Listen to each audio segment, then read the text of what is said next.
בכינור דוד, שהיו נותנים כל פעם, כמו האוסקר הישראלי, אז היו נותנים כינור דוד. היה לנו כאלה איזה 10. חיפושיות הקצב קיבלו באנגליה את אות האימפריה הבריטית. כתגובה לכך העניקו פאשנל, חיים טופול ואורי זוהר, מעל מדרגות קולנוע מוגרבי בתל אביב, את אות האימפריה האוטומטית לשלישיית הגשש החיוור. אות זה הוענק לכל אחד מחברי השלישייה בגלל התרומה התרבותית, האומנותית והכלכלית שתרמו לעצמם.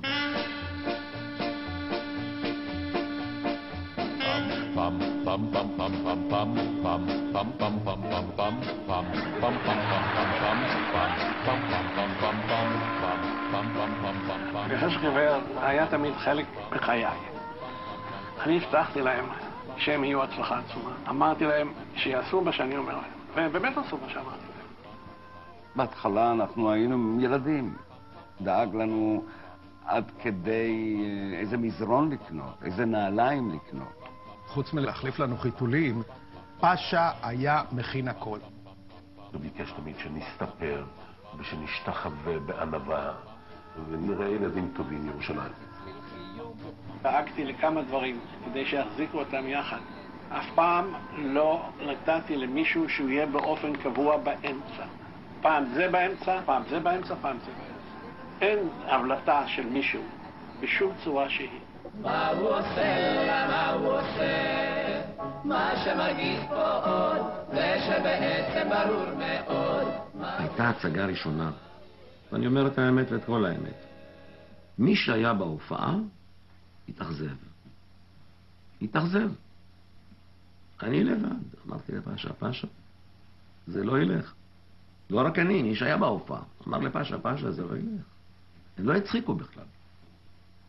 הוא היה מחכה לנו בלילה. היינו חוזרים מההופעה, הוא היה שואל, איך היה? ואנחנו אומרים לו, היו 100 איש. לא אנשים. איך הייתה ההופעה? היינו אומרים לו, זה היה בסדר, זה פחות, זה קצת לא זה קצת זה ככה זה היה. אומר, תבואו אליי מחר בבוקר, גברי תביא לחמניות, פולי תביא ביצים, שייקה תביא עגבניות, היה מדהים גם את שייקה אופיר. היינו באים אליו הביתה, הוא היה שם סינור, נקניקים ועניינים, היה עושה שקשוקות, תעבדו. מה שאתמול לא היה בסדר, תעבדו על זה. כן. הלו, סימון? כאן דוקטור אייזן, מחלות פנימיות. דוקטור אייזן. מדבר. מה אתה עושה במספרה? ניסיתי לשווק את הגשש החיוור גם לקיבוצים. הזמנתי את ועדה שהייתה מחליטה מה מתאים לקיבוצים. ויושבים 5-6 חבר'ה, אחד צורגת, אחד קורא עיתון, ואנחנו עושים להם עוזי, בעין וחד. הם אמרו, זה לא בשבילנו. הגשש החיוור זה לא מתאים לקיבוצים. זה היה מדי מזרחי בשבילם, מים וחט, זה היה מדי מזרחי בשבילם.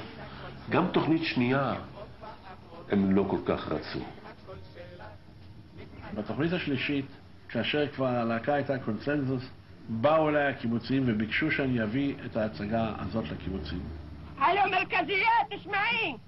המספר שחייגת הוחלף במספר חדש. נעיין במדריך הישן. חיילים חזרו מחופשה וקיבוצים באים אומרים לתרבותניק, אנחנו רוצים גשש. בא אחד לפאשה, יש לו אולם ביגור, רוצים את הגשש. ואז פאשה אמר לו שהוא רוצה 7,500 לירות. אז הוא אמר, אבל 7,500 לירות אני משלם להצגה בהבימה, הם באים עם 2 אוטובוסים ומסעית עם תפאורה, וזה רק 3. אז הוא אמר, תיקח הבימה.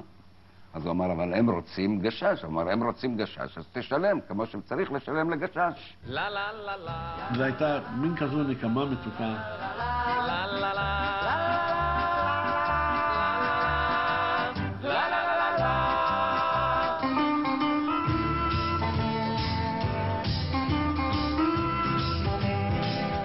נסענו ל3 חודשים. טיול מסביב לעולם, טיול של קינג.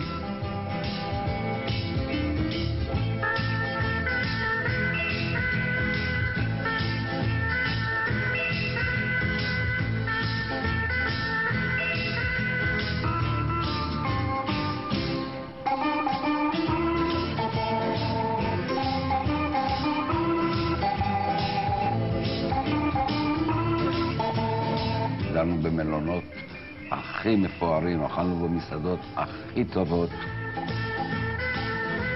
פאשה היה כל כך סקרן, וכל דבר הוא היה צריך לנסות את זה. אז זה גם עבר, זה גם עבר אליך, שאתה אומר, בוא ננסה, נראה מה זה.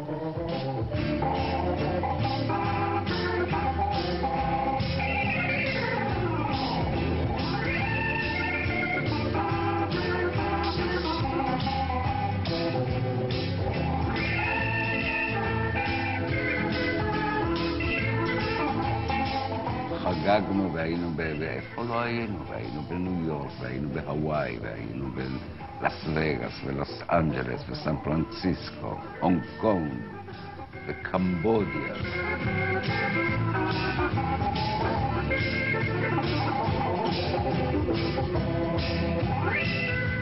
אנחנו כולנו היינו רווקים. הוא היה רווק, פולי ואני. שייקה היה נשוי.